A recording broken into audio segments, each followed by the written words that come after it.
ជំរាបសួរក៏ដូចជាសួស្តីបងប្អូនទាំងអស់គ្នាដែលបានឃើញវីដេអូនេះលើនេះនៅក្នុងដើមរដូវវស្សាហើយស្លឹកឈើក៏វាចាប់ផ្ដើមលាស់មកដែរហើយអ្នកភូមិខ្ញុំឲ្យទៅដល់រដូវហ្នឹងគឺពួកគាត់នាំគ្នាទៅដើររកចាប់សត្វខ្ញុងសម្រាប់ពេលថ្ងៃគឺយើងជីកហើយសម្រាប់ពេលយប់គឺយើងដើរចាប់នៅតាមស្លឹកឈើហើយយើងមានប្រើដូចជាក្បាលកែវហើយបើដើមឈើខ្ពស់ចឹងទៅយើងយកទៅបៀតអីវាយទៅតែបើដើមឈើទៀតក៏យើងចាប់នឹងដៃទៅហើយ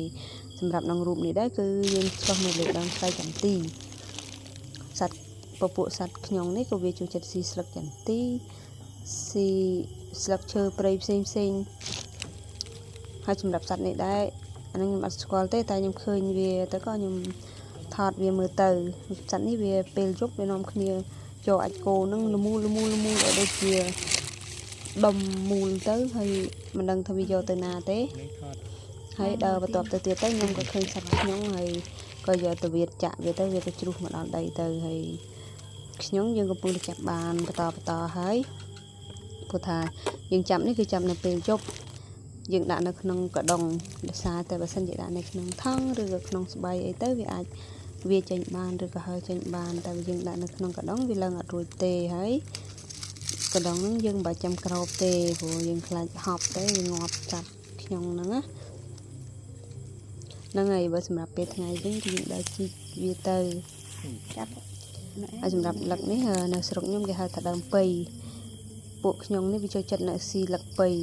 ទៅដល់ដើមខ្លះមានតិចទេដើមខ្លះចង់ចូល30ខ្ញុង20ខ្ញុងអញ្ចឹងទៅហើយ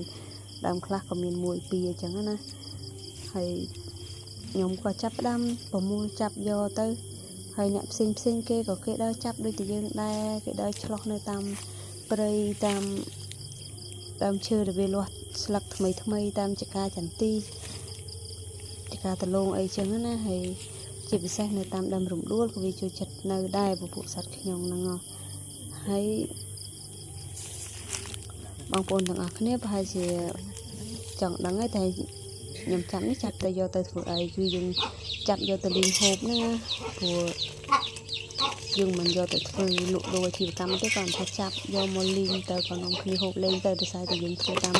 ជំនាញទម្លាប់តាមពីដើមមកតែខែនេះទៅយើងនាំគ្នាទៅដល់ទៅចាប់ទៅប្រុសទាំងស្រីទាំងក្មេងទាំងចាស់នាំគ្នាទៅជីកទៅចាប់ពេលថ្ងៃយើងជីកទៅយកមកចាប់តាមព្រៀងក្បាលកែវហើយរបៀបលីងខ្ញុំនេះផងដែរគឺយើងមានគល់ស្លឹកគ្រៃស្លឹកក្រូចសើចខ្ទឹមសយើងមិនបាច់ដំវាទេហើយយើងគ្រាន់តែពុះវាជា2ទៅ3ទៅហើយនឹងគល់ស្លឹកគ្រៃ2 3គល់ទៅស្លឹកក្រូចសើចយើងដាក់ហើយយើងដាក់ខ្លាញ់ហើយក៏បំពងដូចក្នុងរូបនឹងឯងហើយ